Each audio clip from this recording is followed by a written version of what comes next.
పాపం అంటే శరీరంతో చేసేదే కాదు, మనసులో తలంచేది అంటాం. ఎందుకంటే మేం క్రైస్తవులం. ఏ మనిషి దేవుని రూపాన్ని చూడలేదు, అందుకే విగ్రహారాధన మేం చేయం.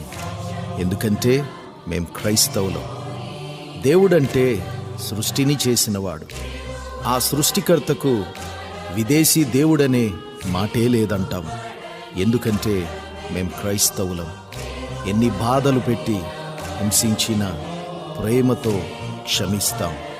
ఎందుకంటే మేం చెమలను సమపాళ్ళు